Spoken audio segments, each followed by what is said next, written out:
Alucard, son of Dracula, will lend steel in battle. He wields the crucifix, transforms into a bat, and dodges attacks by enemy.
Stop Mitchell. I am to fight the monsters. I want to see.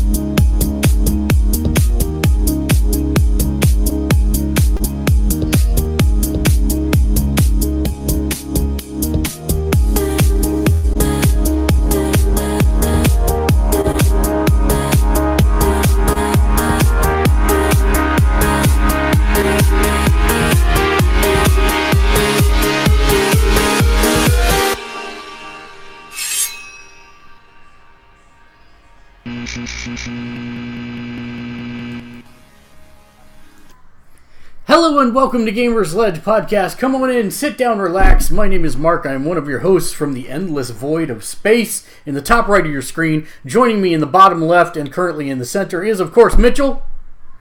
Howdy. Where even quiet Nintendo things in the background will still get us DMCA takedown. And next to him is, of course, on the bottom square, Matt. Hi, Matt. How are you doing? Howdy. Doing good. And this will complete our Hollywood squares for the evening. We are going to go around the room, talk about what we've been doing last week, and there's lots to discuss as well. Not so much on the news front, but on all types of stuff that's going on. But Matt, what have you been up to for the last week? Pretty much the same stuff I've been talking about before. Did some more No Man's Sky. Finished the Atlas quest. At least I think I did. I don't know what happened, but many moons ago, if anyone remembers, I did something wrong in the process way back in version 1.0 of No Man's Sky, and I bugged out the Atlas quest so that I couldn't complete it. It finally reset, not with this last one, but with the prior one, and I finally just went ahead and finished it, but then at the end, nothing happened. So, if you finish a quest and nothing happened, did you really even finish it? I don't know. So, I didn't look up to see if that was just a side effect of the fact that it was bugged at one point, so it didn't do whatever it was supposed to do, or if that's just actually what it does. So, I'll have to look that up at some point. But I started setting up a base because my base that I started for the story quest thing was stuck somewhere on the other side of the galaxy, and I had no idea how to get back to it because I never set up a teleporter. And I couldn't recruit a guy from the space station to work at my base, so I just said, all right, I'm done. And maybe I'll go back to No Man's Sky again someday, but I think I'm done. I did finally run into the frame rate issues that people have been talking about online twice when I was playing it the other day. It dropped down to, I don't have a counter, but I'm going to guess somewhere between 8 and 12 frames per second. It was bad. Mm-hmm. And then, restarted was fine for a while again, and then it happened again. And then after I restarted again after that time, then it was fine for the next however long I played. I have to say, though, the one thing I do not like, the game is still No Man's Sky. I mean, it really, everyone seems to be talking about how it's fundamentally different and amazing now and stuff. It's still the same game. It's streamlined. They've taken a lot of the rough edges off, but it's still the same game. So I'm a little confused by the positive buzz, other than I enjoyed the game from the get-go. So maybe people are just finally getting past that other whatever it was. Yeah.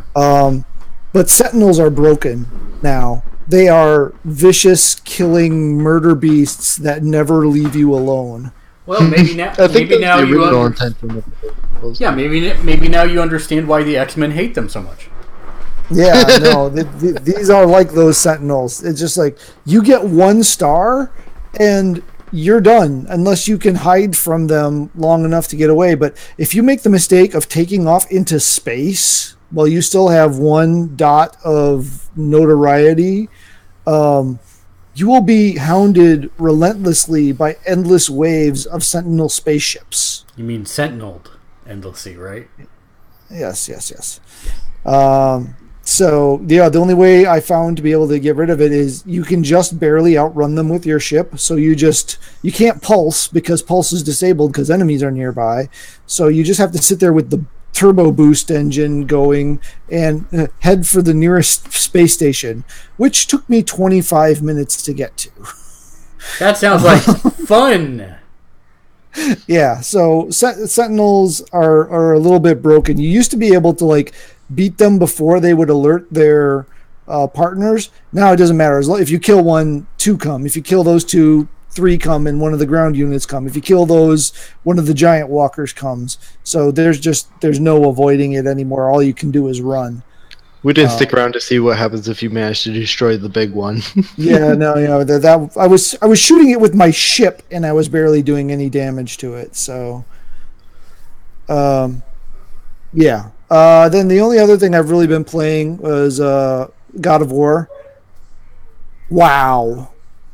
Without spoilers, mid-game there is a scene that has got to rank up there with the best moments in game storytelling, presentation-wise at least, ever. Yeah, I still have no idea how this game was allowed to be made. The time it took, the cost it obviously incurred. Some bean counter at Sony had to be driving themselves absolutely mad watching the dollars bleed out of the accounts while this game was getting made. Sony's always been that way. Look at the creative games that they have funded in the past, like Parappa the Rapper. That thing should never have been made. Ever. True. I mean, and they have a history of doing, or what, Unfinished Swan is another one that company had $0 to their name and an idea. Let's do the inverse game where people use a paintball to paint things. What? That's insanity. But they historically do that stuff. And I suppose that as soon as Santa Monica started showing them renders of what the game could look like, Sony would be like, oh yeah, we're on board. Yeah, I mean, it does look gorgeous. I mean, there are some video gamey things about this game. Whenever they come up, I get frustrated because they are very video gamey things. But overall, I mean, the experience is just amazing. In a video game. In a video game, yeah.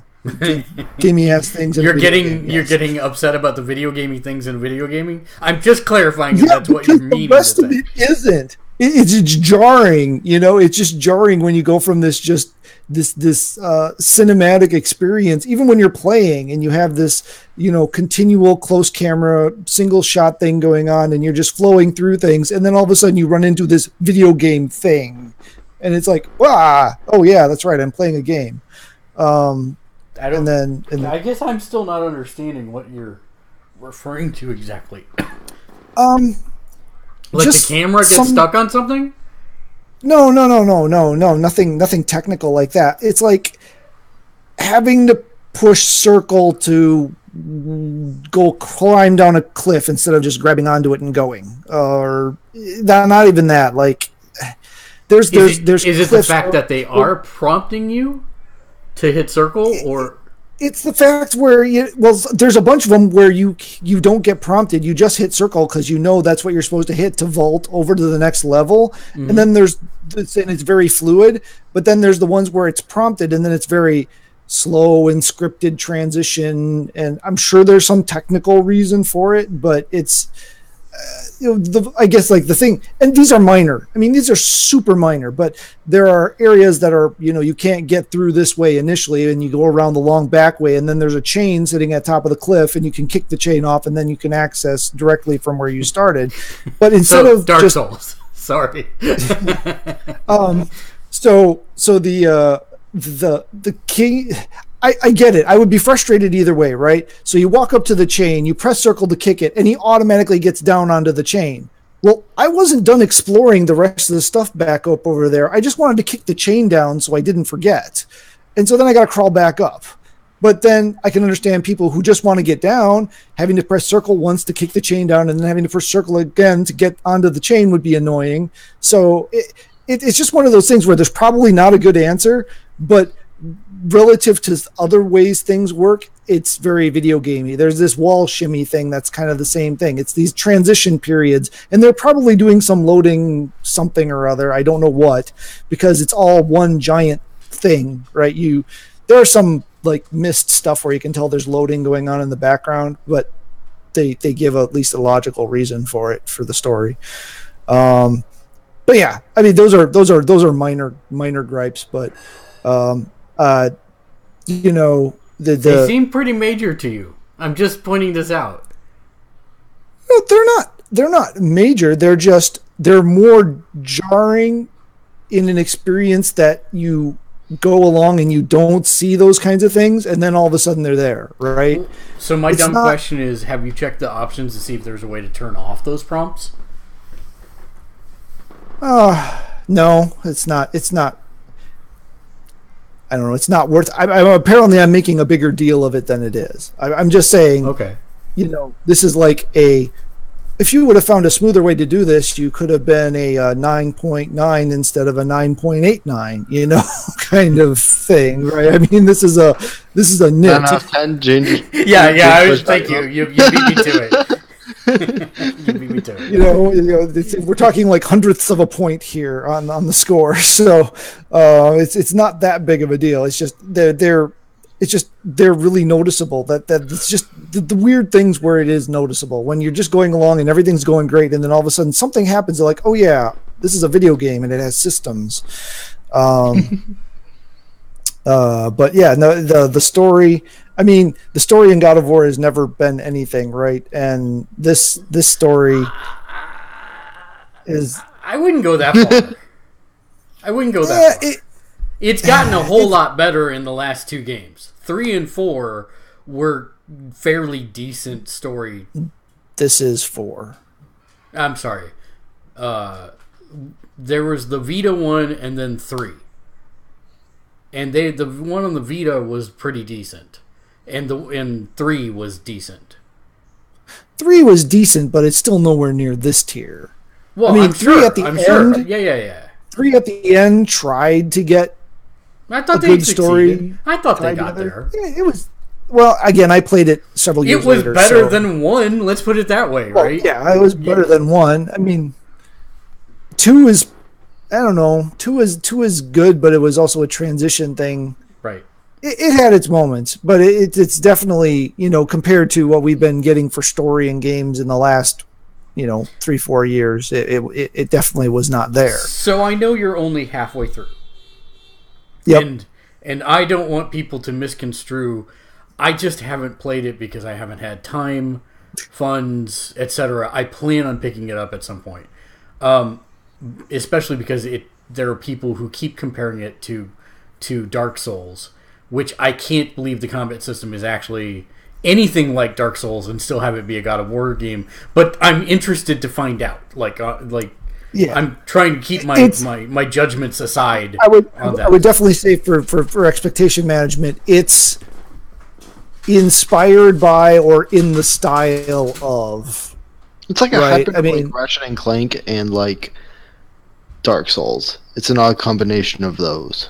See, now you just made me not want to play it, You made me not want to play it Yeah, you and play invoke it. the one game that for whatever reason he has issues with the camera of. So Yeah. well, Well, not never the mention camera, Ratchet and it's the Clank to him combat. because he's got some I don't know. weird. I'm thing with the weird. camera. I'm weird. I don't like Ratchet and Clank that much. But yeah, I'm interested to play it, and I know that you will be. I know you're halfway through, but at the same time, bless you, you keep saying some key indicators that I am picking up on.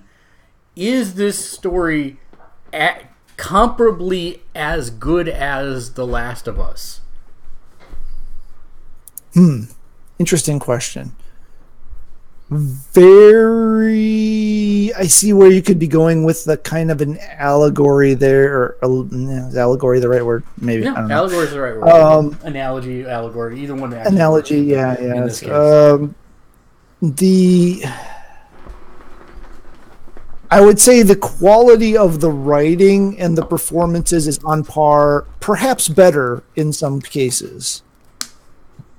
The overall story, I'm going to have to get to the end because the end of The Last of Us weighs so heavily in the entire story and where it goes. Without getting to the end of God of War, I can't say ultimately if the story is on par or not. But it's of that tier. I mean, we're talking, north of Uncharted and Horizon Zero Dawn. We're in that area. That's a pretty impressive bar. Yeah, That's high praise. Coming from you, especially. Yeah, I love Horizon Zero Dawn, but I would say especially as a parent, I think this one speaks to me a little more strongly the same way The Last of Us did than Horizon, as much as I love it. See, and that's something that I've been meaning to talk about on the podcast, and we've always been inundated with time, and I always forget, is that this is one of the signs of a maturing industry, is that we're getting stories out of it that are maturing with the players. Because if you look back even 10 years ago, there were zero parent stories. Zero. Right. Zero. Everything was always the hyper-contextualized perspective of a boy chasing after a girl, or are you a bad enough dude to save your girlfriend, or whatever the case may be. And now I think we're getting, since the consumers have moved, we still have like brand new kid players, but now the spectrum, the high end has actually changed, and you've got 50, 60-year-old people playing for the first time. Suddenly people are figuring out that they can make different stories for different demographics within that space. And I see that's, when Walking Dead came out and they were the first ones to do it.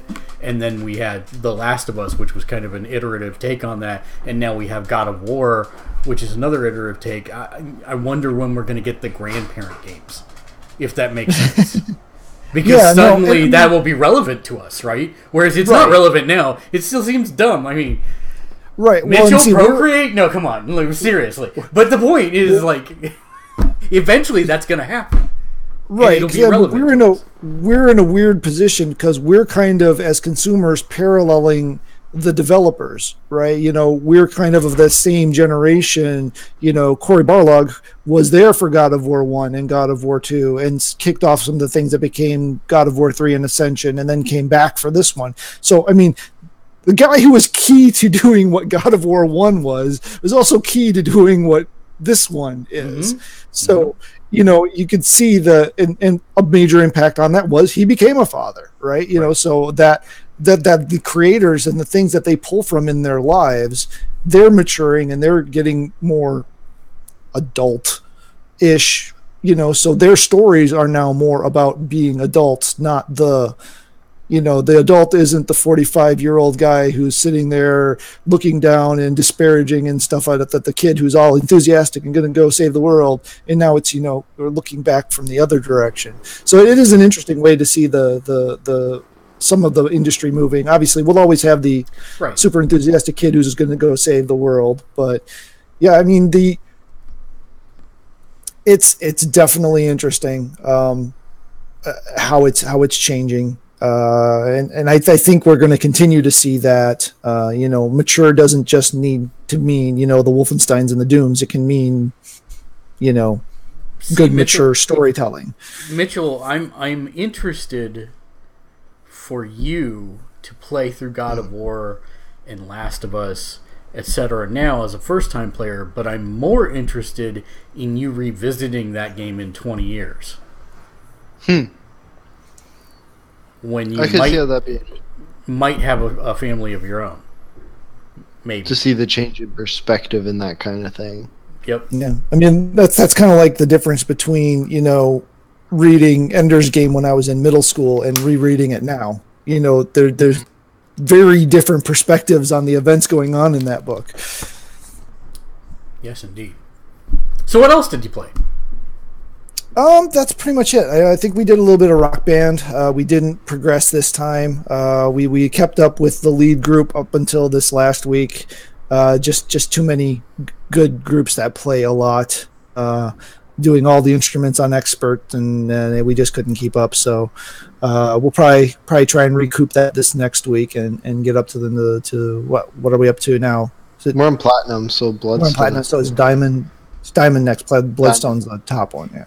Okay. Can I say that entire existence of that thing in Rock Band has eternally sucked all the fun out of it for me.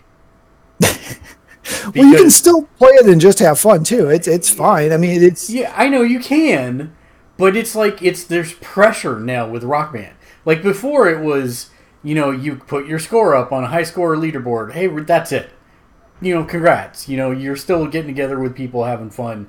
But then now, with all the stuff you have to do every single week, it's like Final Fantasy. It's like when my Final Fantasy 11 account got deleted, and I had to start all over from scratch. And I looked at it, and I sat there with my character in the level 1 starting area, looking at the rabbits outside the city to conquer again.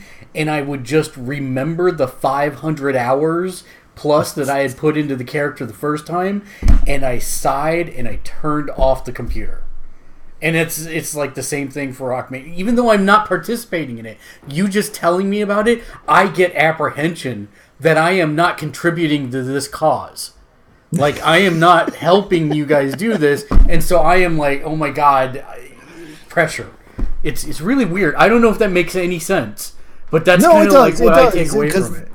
Yeah, no, this is very unusual for us. I mean, we stopped, right? We stopped for, I don't know, a long time. Four or 5 seasons. I don't remember exactly how long it was. And then my daughter decided she wanted to pick it back up. I'm participating to be supportive of her desire to try to work through it and play it and do that stuff. And we have fun playing together. We usually only play the songs that we like, right? Except when we don't have a lot of songs to pick from for the challenge. But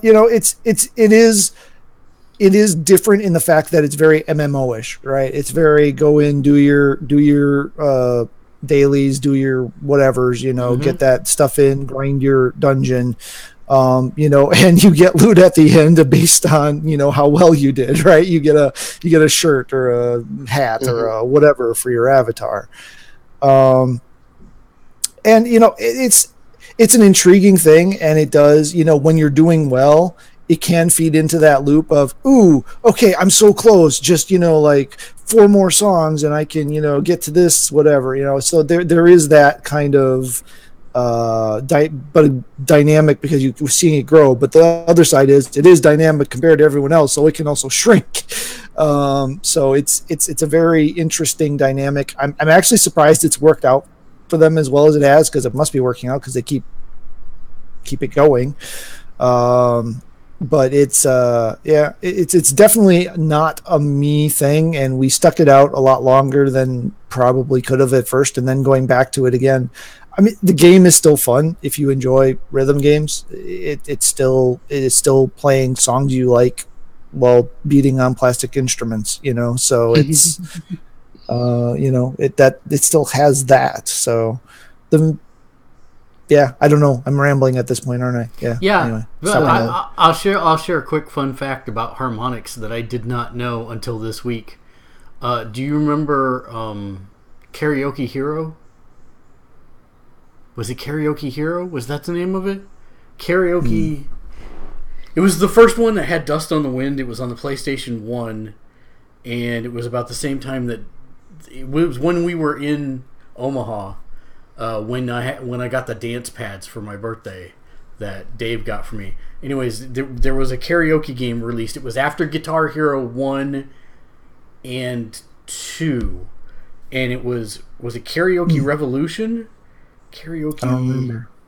Revolution. Yeah, Karaoke Revolution. That's it. Okay. I did not know Harmonix made that. So Harmonix made that before that was like a thing, because they made Guitar Hero 1 and 2, and then they had also done this karaoke game, Karaoke Revolution. And so I bought 2 of those, and they were probably the best karaoke games that were out. And the funny part is I was like, I hope when I found out that Harmonix was making Rock Band, I was like, I hope that their singing component is like Karaoke Revolution, because that one was so good, without knowing that they were actually the company behind Karaoke Revolution. So it's pretty much the identical system. So that was kind of interesting. That was a piece of nice gaming history I did not know that I learned. That I learned this week. I did not know they had done a karaoke game either. So cool. Let's see. Then on the TV front, had a busy weekend and stuff, so didn't really actually get much TV stuff in. Watched Killjoys. Watched Preacher. Probably. And then Mitchell wanted to watch Underworld for his catch-up movie of the week, so we watched Underworld. Now the question is, now that you've seen it, do you still want to watch Underworld as your catch-up movie for the week? It was good. I liked it. It's fine. I'm just teasing. It's the best of them that I've seen. I haven't is. seen the last 2, so I don't know if those were any good or not. But I think the last one was okay. But yeah. Blood Wars, I think, is the last one. Kate Beckinsale is not bad. Yeah, no. It's fine. Okay. It just, yeah.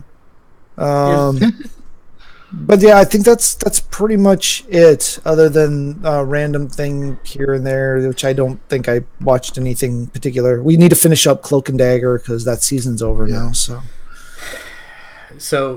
I'm going to go next, and then we'll go to you, Mitchell, because that's going to be easier. Because my list is super short this week. We started a new schedule. So on Mondays, we're doing MMO Mondays from 7 to 12:30 a.m. Pacific time. PM, you mean? No, 7 p.m. to 12:30 7 p.m. to a.m. 12:30 a.m. Okay, yeah. Yeah. And then on Tuesdays, we are doing Star Trek Adventures, which is a pen and paper RPG that got pushed back a week that I didn't know this week, so it ended up being another night of Terra this Tuesday. But next week will actually be the first episode of that. We have the podcast on Wednesday, and then tomorrow I am doing DDO Thursdays, but it's probably going to be every other Thursday. There's a pen and paper Exalted game that we're about to start, and I am going to broadcast that, but the GM has not GM'd for a while, and his own homebrew version of Exalted, so he wants to get a couple sessions under the belt before he opens it up for broadcast. So it'll probably be on a week, off a week, on a week, off a week for a while as that happens, and then it will be DDO one Thursday, and then this game the next, etc. And that's our new schedule. So that's the name of this podcast, is the new schedule. So that's been going on. So that's actually severely limited my amount of consumption, you would think, but not entirely true. I have been playing the hell out of Magic the Gathering Puzzle Quest. Like, I know it's weird, but I always loved Puzzle Quest in all its incarnations. But this is such a natural fit for Magic the Gathering. It's kind of weird that you're dealing with match 3 instead of the cards, but it works super well. So I've been playing that a lot. Jurassic World Alive. I'm getting really close to level 9. I'm really surprised that held your interest. I really thought that was going to be a flash in the pan. So I don't know how to explain it. It's much more structured than Pokemon Go, and I think that's part of the reasons I like it. You do have random pop-up creatures. That is still in there. But most of the time, those are crap. And this is structured in a way that all the event dinos happen at a park. And so then it becomes, how many parks are between here and where I'm going? And, so I can maximize my route and do that. And it just so happens that between me and work every morning there are 3 parks. And then if on the weekend I need a dino, I have a mega park just up the street that actually has like 5 of the stops inside of it. So whatever the mega hard to get dino is that you can only get at the stops, I take a 2-minute bus ride up a hill and I'm at that park and I can get it all and then catch another bus coming back and be done in like 15 minutes. Or walk back and get bagels if it's Sunday morning, because that's our thing on Sunday morning. So it's structured a little differently, I guess, is the easiest way to say that. There's not so much random chance, which I like. And the fighting is more brutal, so I like that too. Mortal Dino Combat. That's what's the old what? No, you can't do that. What's the one that actually used to exist? No, the dinosaur one. Dino Fighter, a fighter game? No, it was a claymation. Dino Crisis. Oh no! It was a claymation dinosaur. Oh my god, this is gonna haunt me. Is a claymation dinosaur Mortal Kombat clone. Mortal Kombat that clone. What is it? Internet, tell me, because I'm gonna feel so dumb.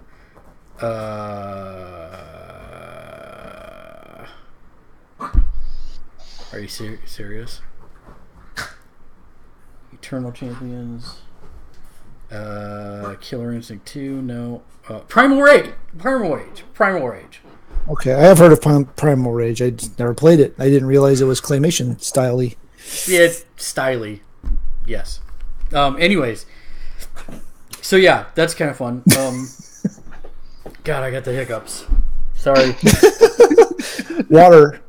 Yeah, I have it. That's what I've been drinking. That's how I got the hiccups. Yes. That's talent right there. Mr. water to get the hiccups. Mr. J Nice has the crux of it. He says Mark's officially lost it. That I can confirm this. Rumor confirmed. This is all true.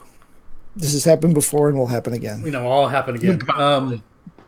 So I've been playing those 2 things on my phone. And then console, I've been playing Terra. Like nonstop. Like a madman. So, like, how many characters do you have max level post game now? Because you've been playing this like insane. One. So this on the 2 streams I did, I had one that I took a while. I took like a week and a half, 2 weeks to get to like level 63. 65 is the max. But then they released a new, and that was my archer. And then they released a new class, which is called the gunner. And I have a gun that's larger than my character. It's ridiculous. It's one of those dumb things, video game things. Anyways, I was able to get from 1 to 65 in 3 days with that character. And this game is while it is fun and the gameplay loop is fun, it is very stingy with gold. And so you need gold in order to buy materials to upgrade your weapons, and then once you upgrade them to the maximum amount, you can then do what's called master crafting in the game, where you get these other special items that unlock its further potential, and you go from +9 to +12. And there is a high probability that you will spend the materials necessary to do it and fail to upgrade it. And so what happened? Yeah, it's pretty sucktastic. The only upside is that most of the material that you have in endgame increases your chance to get it on the next time if you fail. So eventually you will succeed. But the problem is it's like 10,000 gold to get even like 200 of the thing that you need, and you need 48. You need them in groups of 48. So every attempt is 48, right? So that's a total of 2 attempts out of 100 that you get for 11,000 gold right now. And so I can't make gold fast enough to actually upgrade my stuff any further. So that's really where I'm sucking wind right now, and that's why I'm doing the.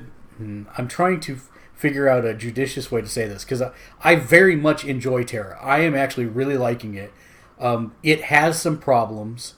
One of the main being that it's sometimes hard to get into the matching for a dungeon, and that's because the server populations, they have like 20 servers, and they should only have 2 servers. And so that's a problem because there's not a lot of people on the servers. So they've actually identified that as a problem, and they are doing a server merge coming up really soon. I think they said in August or September they're doing the server merge, which means that we should have a lot more people to actually group with and play with, because everybody will be on basically one of 2 servers. But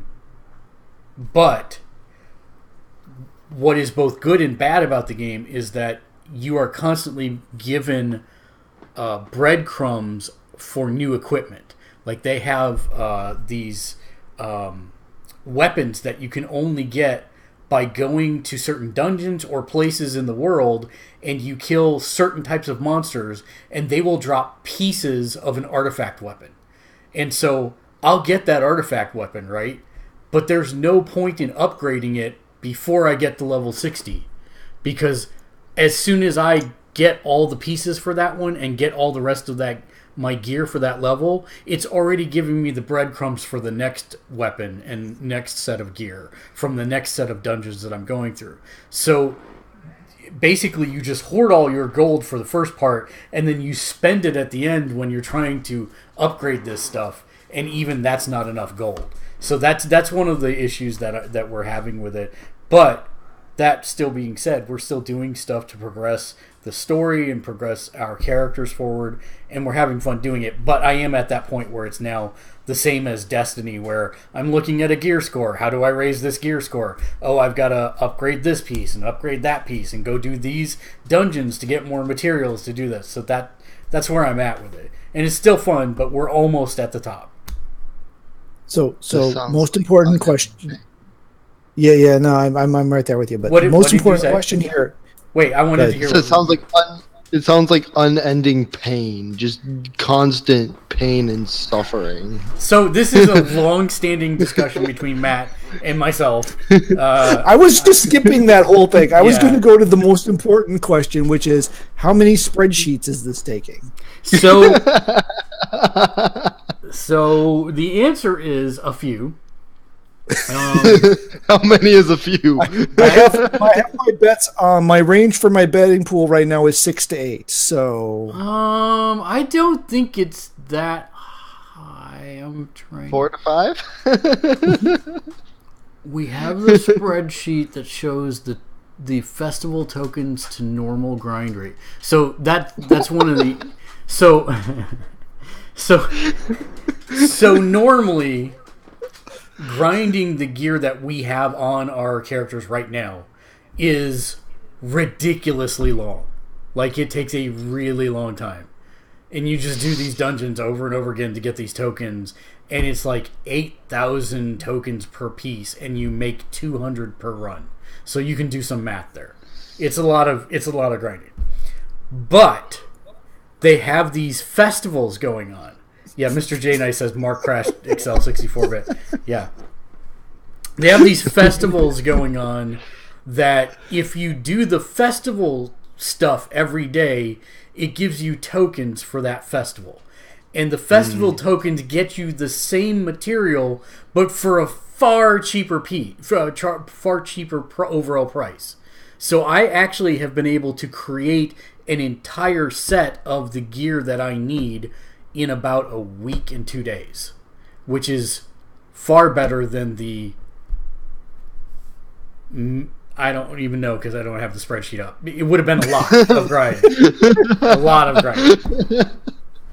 But see, now the problem is that we're trying to get to the next tier of goods, and this is the last tier before they do the expansions coming up at the end of this year. So the only way to get those right now is to do a couple specific dungeons that have a chance to drop a specific loot box that has that next level of gear. And this is... I have run the dungeon once. I got 0 drops. So right now my percentage is 0 to get this, right? So they did a thing this weekend where they said, hey, congratulations, we know people are grinding towards the ambush gear. Ambush gear is the top tier gear.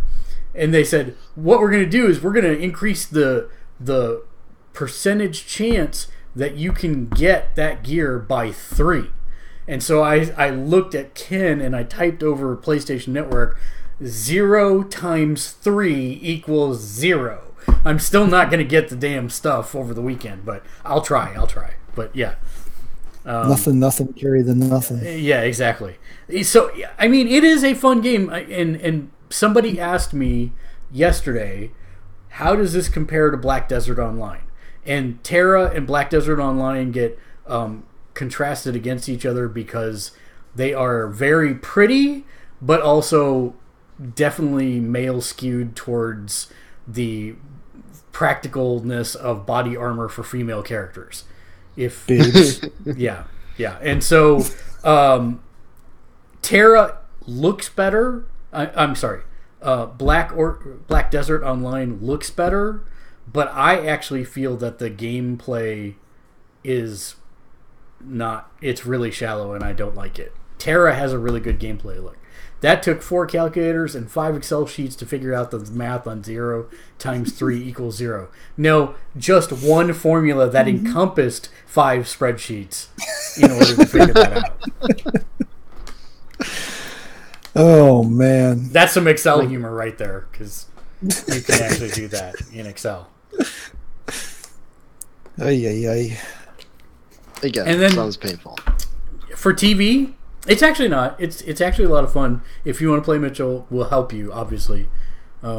Just FYI. It's free, and you don't have to put any money into it whatsoever. So that's one of the nice things about it is I think anything that I have bought, which I haven't bought a lot, has been purely cosmetic, and that's it. So there's no pay to win in it. And then the only thing that I have watched is I am actually, I haven't watched anything on our list. I have been watching NJPW Pro Wrestling. That's New Japan Puroresu, or New Japan Pro Wrestling for those of you in the United States. I have always been a very large wrestling fan. I mostly keep it to myself most of the time. I don't talk about it because I'm absolutely devastated / pissed off about the state of wrestling in America under the WWE, because that's not wrestling, it's sports entertainment, and it sucks, and it's horrible, and it's dumb, and it treats the viewers as though they're dumb. And I've always been more attracted to indie style wrestling, Ring of Honor, Dragon's Gate, and Puroresu from Japan. New Japan Pro Wrestling is probably... Japan still treats wrestling as though it were real, which is a thing in wrestling called kayfabe. The wrestlers don't talk about it not being real. They treat it as a... Because even though the outcome may be predetermined, it still takes a hell of a lot of athleticism to go in and pretend to hurt somebody and not. And I think the Japanese audiences appreciate that a lot more. And these guys bust their ass in the ring every single day. And it's $9.99 a month to subscribe to their service. And they have years worth of stuff on their service. But the problem is that you'll never get to it because they actually do so much wrestling. Right now they're in the middle of what's called their G1 Climax event, and it's the equivalent of their SummerSlam, right? So WrestleMania, they have a different thing that compares to that. But this is their middle of the year tournament where they put 20 guys in, and it's a points-based system with brackets. So every win you get in your bracket gets you 2 points. And eventually you face off against the semifinalist from the other bracket on your side, and you go to the end. And the winner gets to challenge any title that he wants, and that happens at their version of WrestleMania. And you would think if you watch one of these, just one, this is my challenge, you watch one of these wrestling matches, you will never be able to look at a WWE wrestling match again. Because these guys bust their ass for 20 to 35 minutes with more wrestling in one match than you will see in 16 of the WWE matches. And I am not exaggerating about that. It's even the dumbest characters are great wrestlers. You know, they've got one guy I don't know how to explain it. He's a shill, right? He made a DVD once, and that's his shtick. Is he promotes his DVD and he cheats because he's not a wrestler. And so in the recent, they don't have storylines like WWE either. That's the other thing. All the story is done in the ring while they're actually wrestling, which is a refreshing thing. Or at the press conference, because they actually have press conferences like for boxing, like they have the press conferences, or for the UFC. That's where that all started, was at JPW doing that. Anyways, he swore in this G1 tournament that he's been in, it's like his 5th year or something, he swore off cheating. And he was an amateur wrestler in like high school or whatever. And so he's trying to actually wrestle. And this guy is not a wrestler. He is not a wrestler's physique or anything like that. And he's actually doing pretty well. He's still losing all of his matches. But because he'll eventually get frustrated that he's not winning, and he'll go back to try to cheat at the end, and it comes back to bite him in the ass. But it's like I don't know. I don't want to gush. It's dumb. Anyways. The point is that it's really, really good wrestling. If you like wrestling, check it out. We're not sponsored by them or anything of the sort. We're not sponsored by anybody. Free agents, so no money hats. If you'd like to sponsor us, head to patreon.com/gamersledge. And thank you for those of you that do support us already. But yes, so yeah, I'm really enjoying it. They have some of the best wrestling in the world right now. And so go check out New Japan Pro Wrestling. That's all I have. Mitchell. All right, so I've been playing God of War, Wolfenstein The New Order, and Octopath Traveler, and a touch of Smite. That's pretty much been about it, besides the phone games of Pokemon Go, Fire Emblem Heroes, Final Fantasy Record Keeper, and Final Fantasy Opera. Then one other thing I remembered that we watched that I didn't mention was we watched the first episode of Twin Peaks. Ah, yes. Because I was pretty young when that came out, and I don't remember a whole lot about it other than it was freaking weird. So wait, when you said you watched the first episode, are we talking about the old series or the new series? 2003. Oh, okay, the old series. Yeah. Okay. 2003 was underwhelming. Yeah, I was trying to quiz him on who, I forget the character's name already, but the main FBI character. I was quizzing him on if he recognized who that was, because that's quite a jump from there to Agents of S.H.I.E.L.D. Quite a jump. I eventually got it after he told me it was Agents of S.H.I.E.L.D. Yeah, after I told him the show, he did finally get it. But yeah, I did. And there were a couple other hints in there too, that they weren't currently on, and some other stuff. But yeah, he figured it out eventually. But yeah, that's and going back and watching that, I'm like trying to figure out, okay, how much of this is weird and awkward on purpose, and how much of it is just being at the end of the 80s? And I think for the most part, most of it's intentional. I think it is. But I'm not 100% sure. I think it is. But yeah, it's a probably slow path going through that. I forgot that the second season had like 22 episodes. I remember that being like a 16 episode thing, so I probably never saw the end of season 2. But yeah, that's I I was surprised looking through it that the revival series that happened a few years back, was that a couple of years back, I think, actually had almost all the same actors in it, reprising their same roles, which was pretty impressive. But I don't know if I'll ever get to the new series or not. But just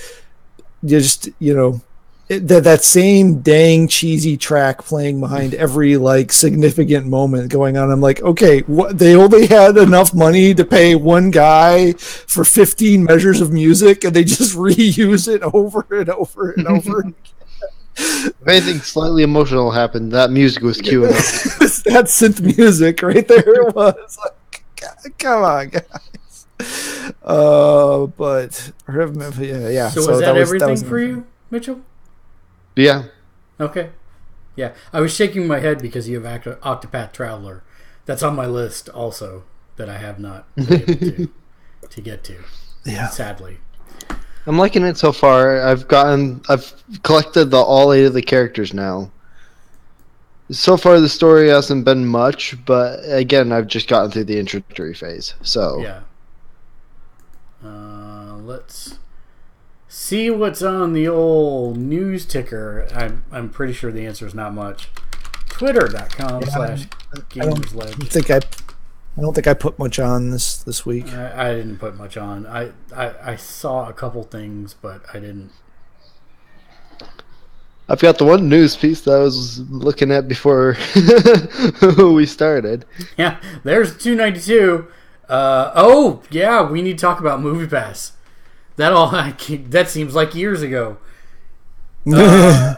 So yeah, MoviePass is something that I had actually talked about previously on the show quite a bit. It was $10 a month. You could go see a movie every single day. You couldn't watch the same movie twice. You couldn't see anything in 3D or IMAX. Those were pretty much the only restrictions. They've been going through some cash flow crunches and upheaval and whatnot. And I was still writing it out, but Mr. J Nice actually, all of us that subscribed got things saying, hey, we're introducing a couple new things to help with the business model. One of them being surge pricing, meaning that if you go during peak times, like during opening weekend for something, that you'd get a $3.50 charge. And there were a couple other things that they had announced at that point, but I don't remember the details anymore of what all of them were. Anyways, what it turned out was that surge pricing meant all the time, no matter when you went to go watch a movie, even if it was out 2 weeks ago, even if it was a matinee, you were getting charged $8, not $3.50, as surge pricing, which at that point puts it into the ludicrous range because you're already paying $10 a month, $8 per movie, not really savings there when it comes out of that. So then Mr. J Nice actually went to go see Mission Impossible on opening weekend, and it didn't work for him. In fact, he wasn't the only one. It didn't work for anybody. And suddenly they came out with another announcement saying that they were raising the price to $14.95 a month, and we would no longer be able to see movies within the first 2 weeks that they were out, period. And that they were considering doing a couple other things. So then I canceled my subscription. The next day, another email was sent out from MoviePass saying that no, they weren't going to raise the price anymore. They were just going to make it so that you could only see 3 movies a month instead of 1 every day. And that you could somehow get a second person for $5 discount. So I don't know how that would work even. But yeah, that's what they said. And they said they weren't going to, and they were getting rid of the surge pricing, and that's where they were going. And so I had already canceled at that point, and immediately after I got that message, they took the money out of my account, even though I had already canceled. So then I challenged it because I was smart enough to set them up through PayPal, and PayPal's like, oh, nope, that's not authorized. Do you have a copy of your cancellation email? I said, I have both of them since I had 2 accounts. It doesn't matter which one they were trying to take money out on because we canceled both of them. And I was supposed to be good through the August 26th, which obviously didn't happen. So that's being disputed, and I'm sure other people are doing the same. And I switched over to AMC Stubs. AMC Stubs is $20, or Stubs Pro is what it's actually called. It's $20 a month. You can see 3 movies a week, and there's no restrictions on them. The only downside is you can only do it at AMC, which for you, Matt, probably not so convenient. For me, I've got 3 of them by my house, so super convenient for me. Yeah, I don't even know where the closest AMC is in the state. Yeah. Well, and the I don't think interesting... I've ever seen an MC. The interesting thing is that you can use all your movies for the week in one day if you so desire. So if you say, I want to do a triple header, you can totally do that. You can book ahead online.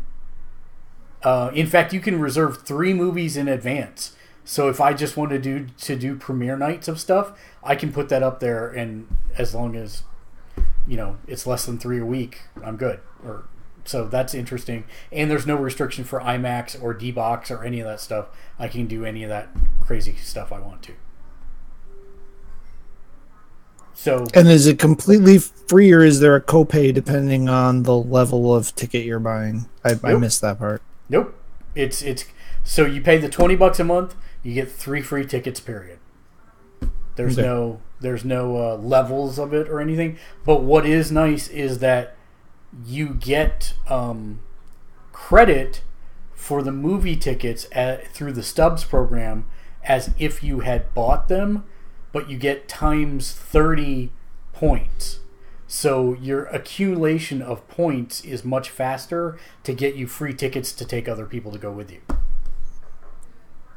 That was one of the big hacks for MoviePass for me, was like I could go to Alamo Drafthouse and actually be enrolled in their thing, and they count the number of times you come to the theater to base their rewards off of. So by using MoviePass, I was going to Alamo for free, but still racking up points under their program. So this one I'm only getting AMC, but like I said, for me, that's not a problem. They predicted that they would have 20,000 users at this point. They're 3 weeks in since the program launched. They already have 175,000 plus users. So the corporation's pretty happy with the turnout. They hadn't planned to be this far down for like 2 years still, and they obliterated that in about 4 weeks. So that's pretty cool. Cool. Now, do you guys have a Cinemark by you? What is? No, it's Marcus. No, the only thing, different. Only big name anywhere nearby. Cinemark also has this. It's not nearly as good. It's an $8.95 a month, and you get 1 ticket per month. Okay. Yeah, I don't. And any other ticket you buy during the month will be $8.95, and you get 20% off your concessions. Well, that's not bad. I don't buy concessions at movie theaters. I'm like the atypical moviegoer, so that has no appeal to me. I go so infrequently. I just say to heck with it, and we get all the crap. All the crap. All the crap. Popcorn, drinks. I think it's like that. It's like the meme. What did it cost? All of it. All of it. Or everything. Oh, you know what? I'm trying to. There are times I forget I'm doing production work for the podcast, and I keep trying to scroll the news feed up, and I'm in the video production window. It looks like the browser window. Okay, this is not news, but since this is a topic near and dear to my heart, green screens, this is an actual tattoo. This is the picture of the tattoo. But they got it in a green shade so that when you can basically do exactly what you think is going to happen here. Yeah, so basically chroma keyed on video, your tattoo can be chroma keyed, and I'm like, that's kind of genius. I'm definitely not that dedicated to do a tattoo in chroma key, and that guy better never be a weatherman. Yeah, and he also better never, tan. Destroy Yeah. the ink and it won't work anymore. Yeah. I'd say that's valid. I wish they would have taken a picture of it without the chroma key so that you could actually see the color green or blue or whatever it is, because who knows what they did for sure. But I thought it was interesting and funny, so I thought I'd put it on the podcast. This is different. I have scraped up, since that is our news feed, I have scraped up some stuff from today or last couple of days if we want to hit a few things quick. Sure. And then Mitchell's got his thing, obviously, so we'll save that as kind of our last, since that's kind of the big news from today. Yes. So Blizzard has come out and stated that multiple Diablo projects are in the works. Nothing really more than that, just, more Diablo coming soon. I'm fine with that, Ish. I guess. I just what is it? Is it going to be a Diablo MMO, or are we going to have World of Diablo, or what's with the multiple projects? I mean, is it just another expansion for Diablo 3? Is it Diablo 4? Is it not? What is it? But I haven't played Diablo 3 in years, so apparently they're doing seasons, which I guess I had kind of no idea about. So. They are doing seasons, and you can get different kind of cool things out of it, mostly cosmetic items. Yeah, and for the most part, that usually doesn't do it for me. So I'm right there with you. Sonic the Hedgehog. Oh, sorry. What was that? You would think otherwise, but really, I'm not. You would think otherwise, but yeah. The Sonic the Hedgehog movie has cast the title role. Ben Schwartz, who I know absolutely nothing about except his name, will be the voice of Sonic. Coming. Ooh. May the Schwartz be with you. Oh, dear Lord. Thank you. Oh my. Darth Helmet. And then, Jim Carrey is Robotnik, and this is all very, very, very weird. This whole thing is just weird. Mr. J. Nice says Diablo Royale. It might be. Who knows? Okay, apparently Schwartz was best known for his role as Jean Ralphio in the TV show Parks and Rec, but I've never watched Parks and Recreation, so... And the voice of Netflix BoJack Horseman. Oh, I know that guy. I know who he is. And apparently he's a voice actor in Disney's The New DuckTales as well. But I don't know what character because it doesn't say. Can I pull that up on here? I can pull him up on here once I figure out how to do it. What's his full name again? Sorry. It is Ben Schwartz, Schwartz. Yes, he's the weird-looking kid. He is kind of goofy looking. Yeah. He was just cast for something else, and I'm like, that's not the choice I would have gone with. But okay, Ben. Why is this not working? Ben. No, it is not. Schwartz cast. Sonic the Hedgehog, but so that's the new one. Oh no, I'm sorry, this is not the guy I'm thinking of. There's another guy who's I think is part of BoJack Horseman. Yeah, no, that he's not the one I'm thinking of. I do know who he is, but he's not the one I was thinking of. Okay. So anyway, this thing is actually happening. I really didn't think this was ever going to actually really be a thing, but apparently it is. So could be good, probably be horrible, but hard to say. Speaking of God of War, we talked about that earlier. The newest game later this month, they will be adding a new game plus option with the latest patch. That'll be coming on the 20th of August. It's a free update. They will not charge you for it. They will, with the new game plus, they will be adding new armor classes, more difficult enemies, and a different type of crafting materials to allow you to update your new gear to the new rarity level. And also in both normal and New Game Plus, you'll be able to skip cinematics as long as you have a save that you completed the game with. So your first time through, you won't be able to skip cinematics, but any subsequent playthroughs at any difficulty level or New Game Plus or not New Game Plus, you'll be able to skip the cinematics. So I don't know why you would, because they're really kind of awesome.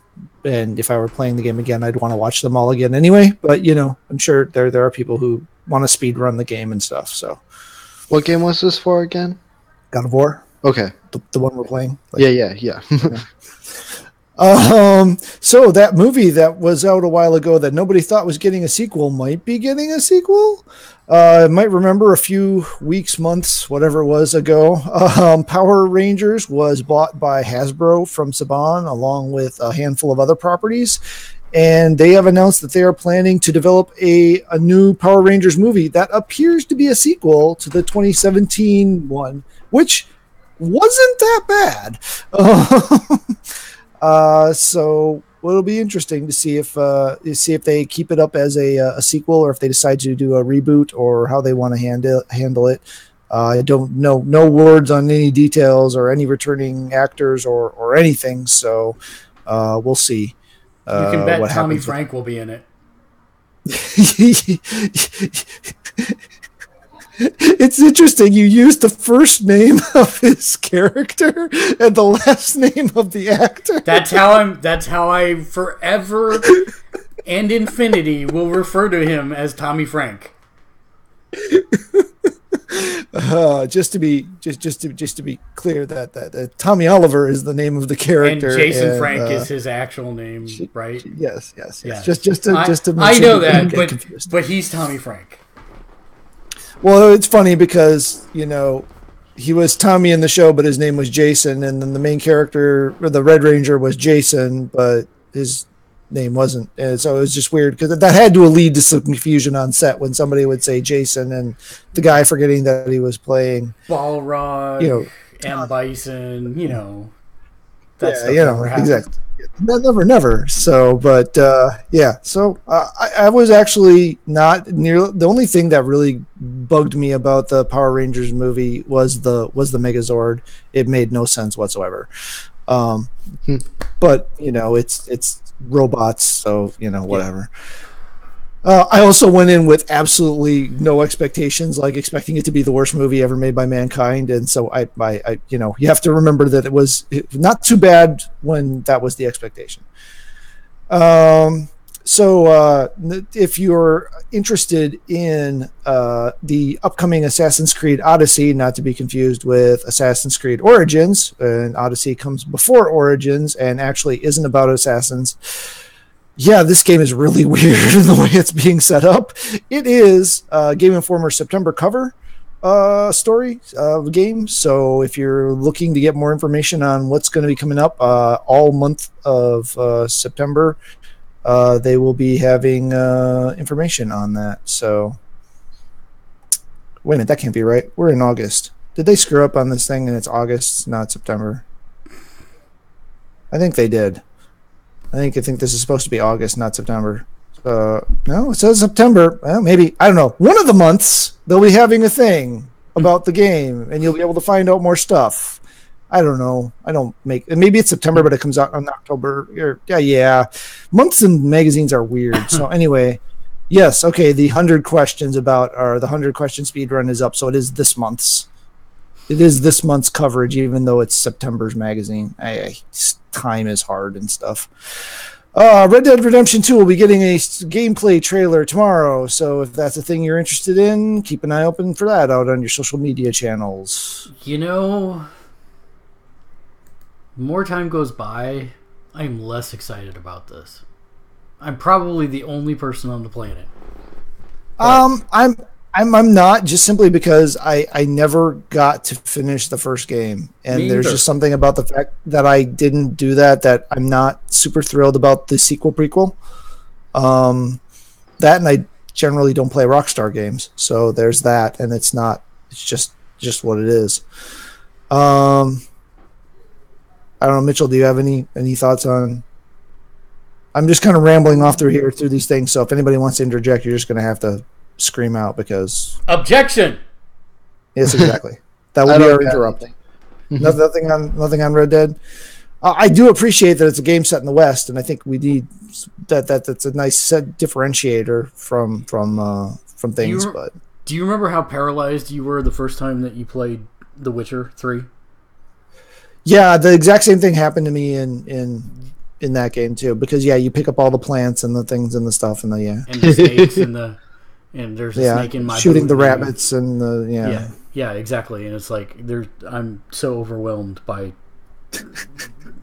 checking off the things off the list. And I'll just say the setup and the story for the original Red Dead Redemption is way more interesting to me than what's been set up for this one at all. Ditto. I don't have a ton of motivation for it. I'm glad that they're going back into that well for the people who want another game and they're excited about it. That's great. I just can't be there at this point. I've been mandated by my wife that I will buy it, but you don't have to enjoy it.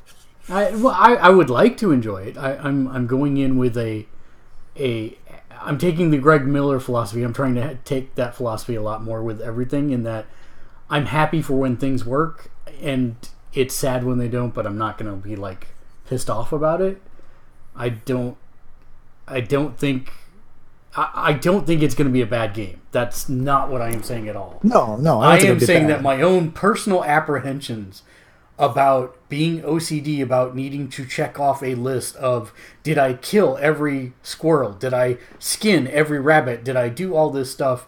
And then there is a game to play on top of it, is very paralyzing for me, and I really don't want to revisit that right now. But and not to beat a dead horse, but I think as a game she would even enjoy God of War more than she will enjoy Red Dead Redemption 2. No argument, and she wants to watch it. So we're There are a few scenes. If she's not crying, I'm going to be very surprised if she's watching. It's God if I can. I need to nail her feet to the ground so that she can't leave, because she'll say that she wants to watch a game and she'll watch like the first 10 minutes of it, and then she gets distracted by her phone or something else and she's off. And then it's like, well, do I stop playing and wait for her? Well, if I do that, I will never play the game. So it's not. I'm not slamming my wife. I'm just saying she doesn't find gaming to be as important to see it through in one, lengthy chunk of time that I like to do. And I get that. Other people have different priorities. That's fine. But I'm hoping that when we do get God of War, I can actually sit her down and we can make it through that together. Because I still have Uncharted 2 and 3 and 4 that we are supposed to play. Yeah. Yeah. The things you're more behind on than I am are odd choices, but yes, I get it. A couple more things. This one will be for Mark because he'll be more in this. But today not today. A couple days ago at Evo, you may have seen this already. They announced that G and Sagat will be joining Street Fighter V Arcade Edition roster. Actually, have joined already at this point. Yes. I'm not familiar with G. I don't know that Abe Lincoln, muscle glowing man looking dude's story, but Sagat obviously goes way back. So Street Fighter is dead. Long live Street Fighter. I'm sorry, it's true. I mean, they're still struggling with their sales figures, yet Dragon Ball Fighters has shown that you can take a game and make it a good fighting game, but still make it incredibly beautiful and flashy. And I think there's just something they missed in the DNA of this last Street Fighter. And again, I'm not saying it's a bad Street Fighter. That's not what I'm saying. I'm just saying that critically and popularly, it has not sold well. And because of that, I think that's translating to, are they going to rethink their strategy, go back to Sony again and say, will you help sponsor Street Fighter 6? Or does Sony even look at it at this point and say, hey, you guys are more than welcome to make it on your own, but we're stepping back from here? Yeah, and Capcom, that was just in the news too, that they're posting record quarters or a record quarter. I mean, but it's on the laurels of their past. It's the legacy collections and Monster Hunter World is a big part of it. That's the biggest chunk of it. And yeah, so then but I mean, we're going to also get Monster Hunter out our ears forever. But they're selling more units of Mega Man X Legacy Collection than they are Street Fighter. So I mean, that it's those are definitely selling well. So between Monster Hunter World and that, they just did the Final Fantasy 14 crossover events. Yeah, for monsters. And then I think Final Fantasy. The first one, Monster Hunter World, had the Final Fantasy 14 stuff, and then when that ended, Final Fantasy 14 was going to get a Rathalos, I think, that you can then recruit as a mount. And I thought there was a crossover with Final Fantasy 15 also. There was there or is there? There might be. Thought there was. Right now, I know the 14 one just. For 14, there's a Behemoth hunt in Monster Hunter and a Rathalos event in 14, as I understand. I think we're in the transition period. I think the Monster Hunter World part is ending and the Final Fantasy 14 part is starting, because I don't think they were concurrent. I'm pretty sure they were sequential. Well, there's apparently a Final Fantasy 15 and Shadow of the Tomb Raider crossover announced. Oh, really? Missed that one. Yeah, Shadow of the Tomb Raider's close. Yeah, that's sneaking up on us. I've never played one of those games on release, so I'm not worrying about it. There's no information about it whatsoever. So there's that. But it's supposed to be something coming up, be a crossover between the two, which makes sense. It's in-house, anyways. Why not? Yeah, makes sense. Two more. I had a sequel to a game that I never played, despite critical review and pretty much everyone saying they love it, which doesn't mean much for me. But Overcooked 2 is now out.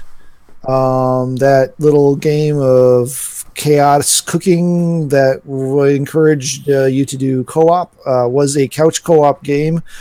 For 1. In 2, they have expanded it. They partnered with their publisher, Team 17, because they also have developers, and they have built-in online multiplayer. Did you say you have never played Overcooked?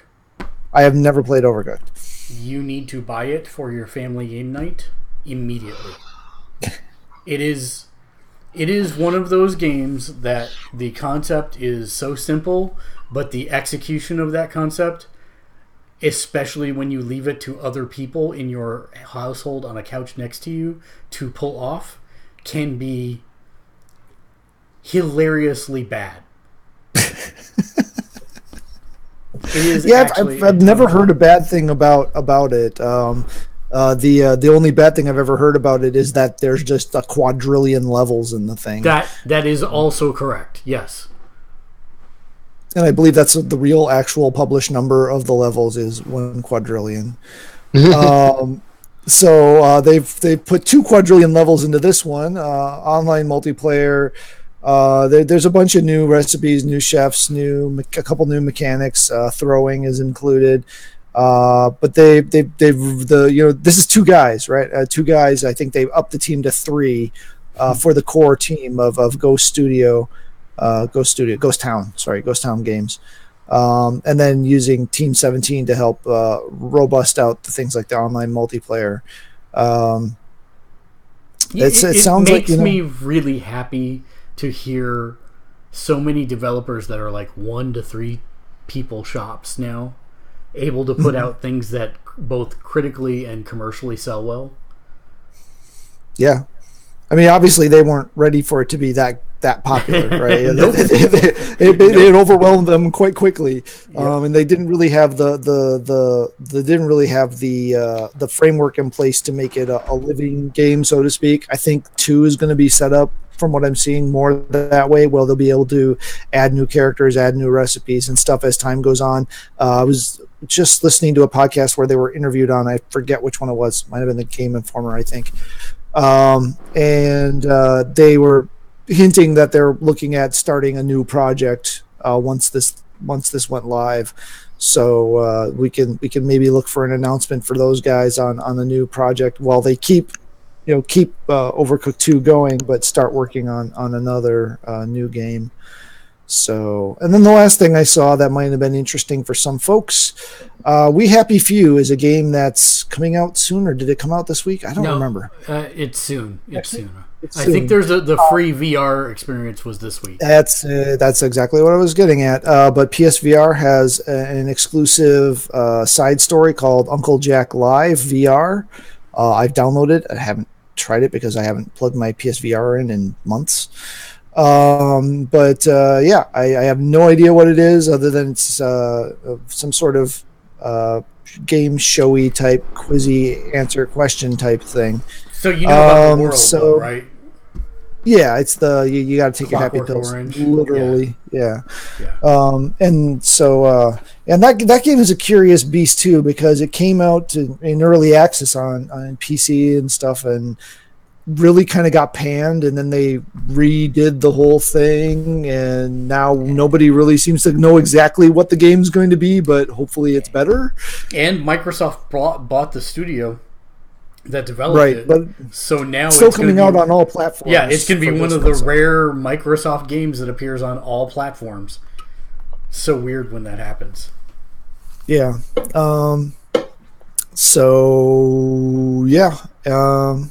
That's all I have. So Mitchell, now that I've rambled on for hours and hours, why don't you talk about the little thing you're most interested in? All right. Well, today Nintendo. Here comes a new challenger. Oh, sorry. Yes, but they released a new Nintendo Direct video about the upcoming Smash Bros. Ultimate, in which they released a lot of details about what they're doing and what's kind of coming out and what to look for. Most importantly, they released one unique fighter, which is Simon Belmont, and his Echo fighter, Richter Belmont. It was an R name. I got close. And then they also released the Echo fighters of Dark Samus and Chrom, which have both been highly requested. Chrom is apparently an Echo fighter of Roy, and Dark Samus is a Echo fighter of Samus. Alucard was released as an assist trophy, in case anyone was wondering what's going on with Alucard and all this. So for someone who doesn't Smash and knows nothing about Smash, and I hear the term assist trophy a lot, what exactly in 50 words or less does that mean? So an assist trophy is an item that can randomly drop in the game where you pick it up and it summons an ally to help you fight, essentially. Well, and each assist trophy has its own capabilities. It does something helpful. They may not necessarily fight, but it generally does something helpful. Well, generally. Most. Yeah. Unless it's the Nintendo. Some of them are actually bad, but it's hard to explain. But the short answer is they summon characters to do effects. Yeah. So do you disable this when you guys play? Because I don't think I've ever seen anything like this. We disable all items except for the smart bombs, the Dragoon, the giant gun from Kid Icarus, and the Smash orbs. And in tournament play, all assist trophies are disabled. Mm-hmm.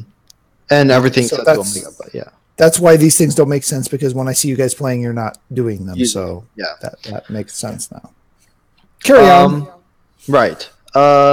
they have announced that they have 103 stages that they're going to be using, which is the largest number of stages that they've used in any game. Let's see. What else did they do? They also announced that the entire soundtrack for the game is 900 songs, 800 of which are songs for the various stages, which are organized by series. And another feature of this is you can go into like some sort of library mode, I guess, kind of some sort of thing, and you can literally just play the soundtrack songs. And you could stick your Switch in your purse or your backpack or whatever, and you could just listen to the soundtrack with your Switch in your backpack or whatever. And just listen to 28 hours of back-to-back video game music. Only if you have an analog pair of headsets, just FYI. Hashtag no Bluetooth. Hashtag Switch. Did you mention King K. Rool? That wasn't in the direct, so I wasn't going to say anything about it, but Okay. apparently he was been announced as an Echo Fighter for Donkey Kong, you said? I don't think he's an Echo Fighter. I think he's just a regular. He's a regular fighter? I think he's a regular. I would be very surprised if that was the case. That they made him a regular fighter over other characters. That wasn't in the direct, so I can't say anything about that. But also, Looking. they have announced that they brought back some of the combat modes, such as stamina and other sort of fun things to tweak with that. They've also included a completely new mode called Squad Battle, I think it was something along those lines, where you choose 3 different characters for each side or 5 characters for each different side, and you play through those 5 characters in kind of a tag team type situation where once one is beaten, you switch to the next character. Mm-hmm. So that's gonna something be awesome. Yep. They announced that the Echo Fighters aren't going to have their own separate blocks. Instead, they're going to sit in the upper right-hand corner of a normal character's block, and you'll just go to that block and switch between them by pressing a button. Can I tell you a secret? This is my conjecture. They don't want to have to make another Smash for 10 years. And so they are just front-loading this one with every bit of fan service that they can possibly muster so that they don't have to come back and revisit this again for 10 years. Oh, I'm sure you're not wrong.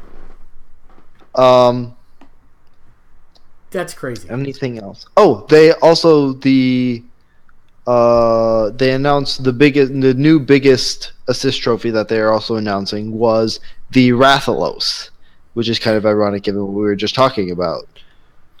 They announced the Rathalos can appear as a boss on a certain stage or on certain stages, and that it is also a potential assist trophy. Also, another interesting feature that I forgot about during this while I was talking about the stages was that there is a mode that you can setting you can change where the stage you want, can suddenly morph into a different stage. So you can stage hop, and you can set it to not do this at all, to do it randomly, or to do it systematically at given points in time. So like every minute, you'll switch to a different stage. That's interesting. Fact-checking squad, King Cruel is not an Echo Fighter. Okay. All right, then. That's crazy. That is craziness. Yeah, that is kind of crazy. Did you Let's see, see anything else? the information about the Ultimate Limited Edition? No, I did not say anything about a limited edition. That was not in the direct. So the Super Smash Bros. Ultimate Limited Edition contains a copy of the game, Nintendo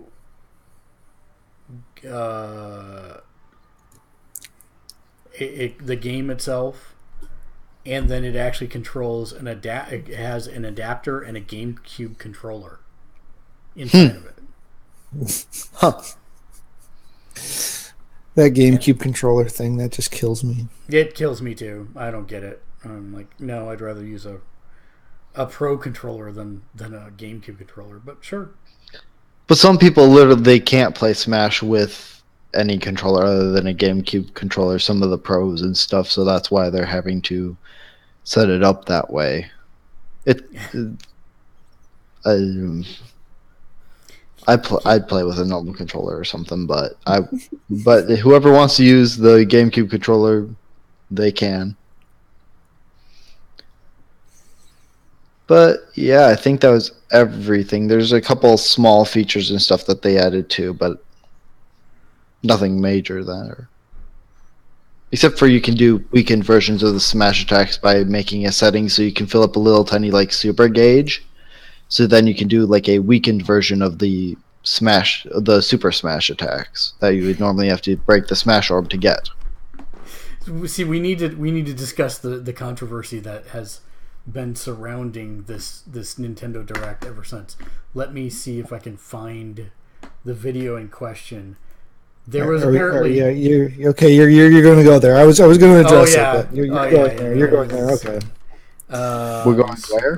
Smash Bros. Castlevania. Oh yeah, they added a Castlevania stage too. Yeah, that's not where it's Oh, are you talking about where the Death Scythe attacks Luigi? Yes, that is exactly what we were talking about. I am kind of surprised that they did that, but well, Mario died in the first one for what's his nuts, the pterodactyl. For Ridley? Yes, for Ridley. He died, so it's like really. You just haven't. The life counter isn't at 0 yet, so. Right. Exactly. So there.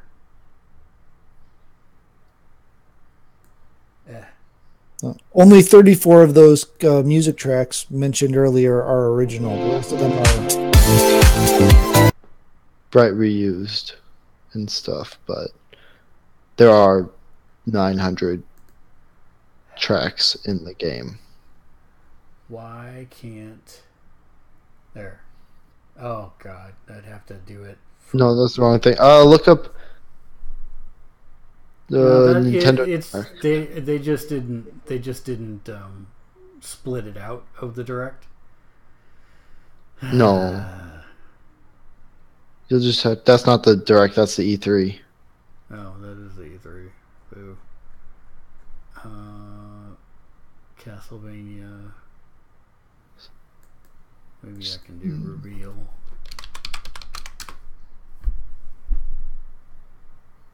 Simon Bell. They've got it there, so yeah, that's it. Let's see this one. Oh wow, this one you select the stage before the fighters? yeah.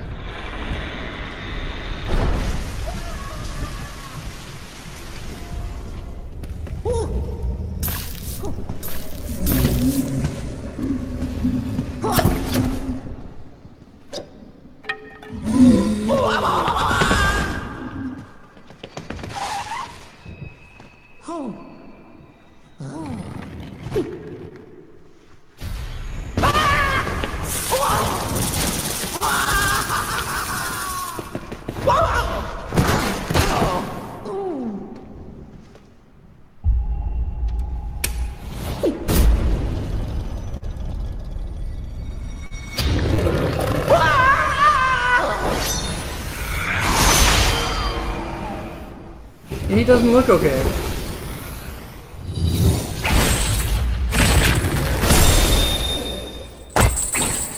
He gets better though.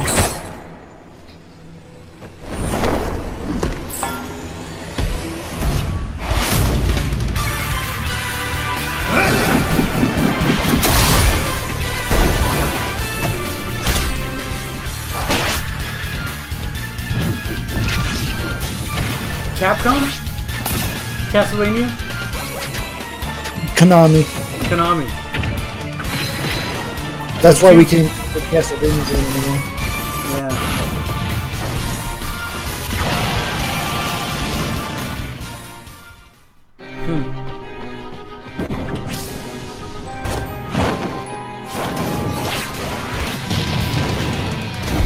boss mode. Actually, he's a stage hazard Oh. that can appear under certain conditions. There will be a bag about that. Be gone! You don't belong in this world, monster! Get that line.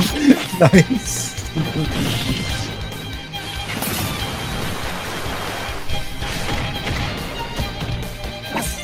And of course the rondo battle music, boss music.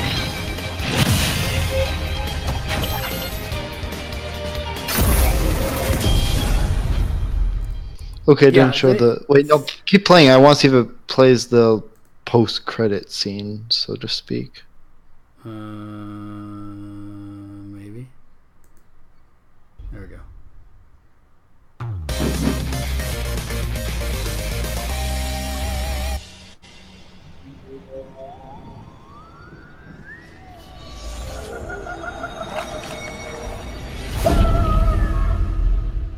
So he wakes up. He just runs into another monster.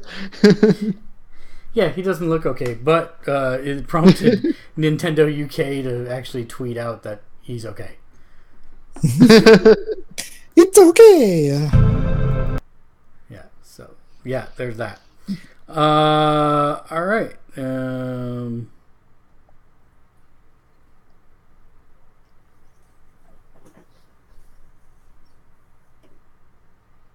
Are you thinking really hard, or did one of us? No, freeze? they're saying that Mario technically never has been confirmed to be alive post E3. Well, it was never confirmed dead either. We never saw a body. But he was stabbed through the chest, and the only thing left was his hat. And that was a fatal stab through the chest. So, Well, actually, no. We just saw him disappear. We never actually saw him get impaled. All we saw was the hat. You sure? I kind of thinking we saw him get impaled. I don't think so. I think there was like a ball, a puff of smoke, and you see the tail go whoomph, and then there's just the hat. You don't. I think all you see is because we never see Ridley until he faces up against Samus. Because there was the one swoosh and someone was gone. Then a swoosh, someone else was gone, and that was Mario. Then Samus turns around, there's no one there, and then she turns around to shoot Ridley, and Ridley's right there. I'm with Polygon on this one. You know, there was no statement made about Mario's well-being, and in the absence of an update on his survival, Mario may actually be dead. I'm good. You know. And will Luigi now emerge from the shadows, literally, and take his brother's place as the titular character moving forward? Yeah, I'm all right with this. Super Luigi-O brothers. Exactly. Super Luigi-O brother. Yeah, exactly. Super Luigi brother. Nice. I think that's going to bring us to the part of the podcast that we enjoy the most, where we thank all of our patrons for supporting us. If you would like to support us, you can do so by heading on over to patreon.com/Gamersledge, where for as little as $1 a month, you can get your name on every show that we do. And if you pledge at the $5 or more level per month, then we like to call out your name during this part of the podcast. So thank you to Naomi, Bobby, Justin, John, am I forgetting Ian, Pat, and of course Arturo. So thank you very much for supporting the show. And that's going to bring us to final thoughts. Matt, final thoughts for the week.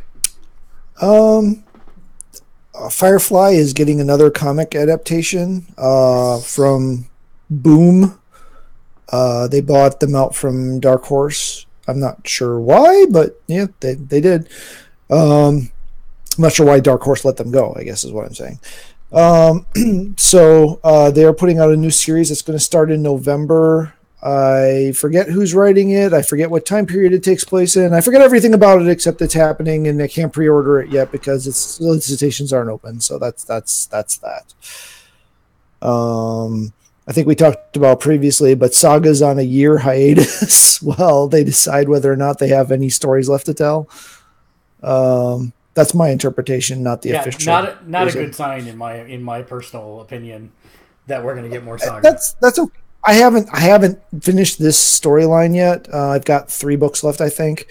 But this is the best it's been in a long time. It's really kind of it's been fine for a good while now, but it's nowhere near what it was in its initial stage, and it was never intended to go this long.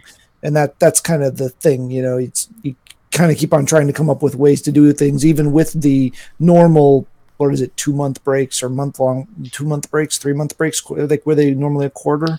Yeah, they're a quarter. Anyway, even with that, you know, I mean, that allows them to keep the art quality and stuff up, but you can tell that it's been harder to come up with stories.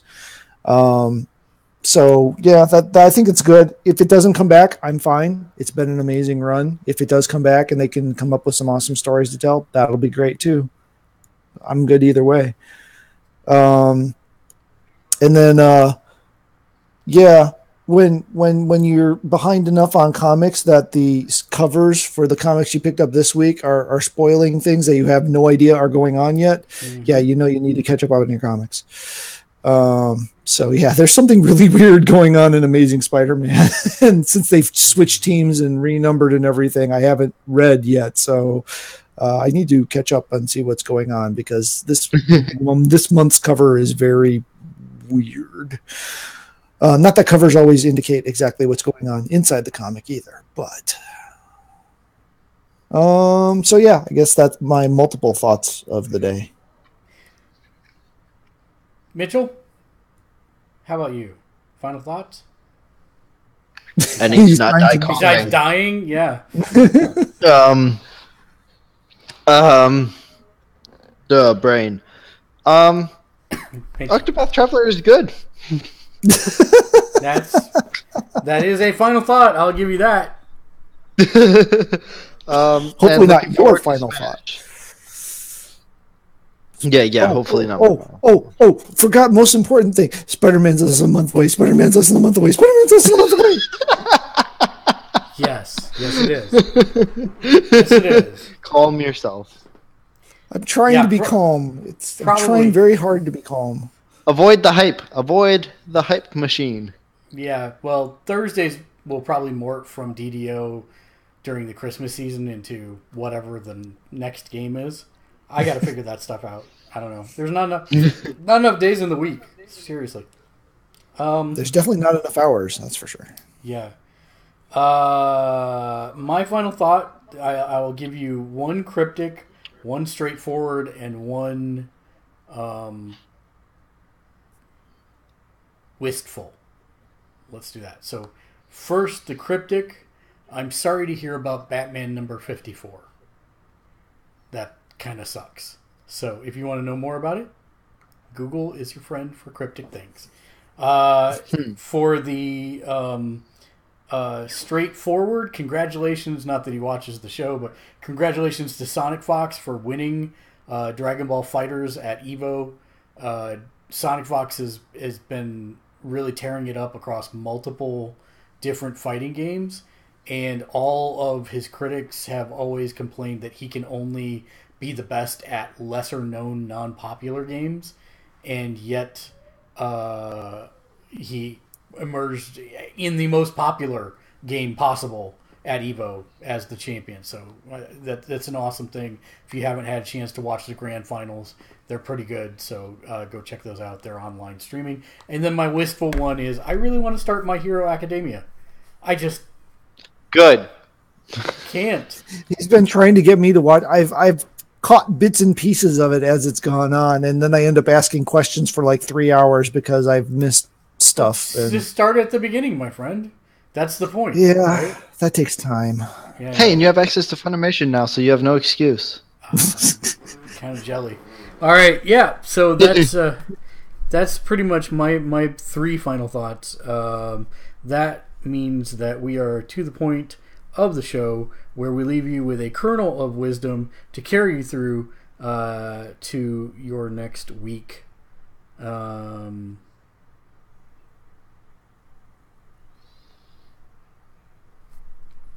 I've been thinking about this one. I think this is a Mitchell targeted one. Mitchell, yes. What's the difference between a well-dressed man on a unicycle and a poorly dressed man on a bike? Attire. Until next week, game on!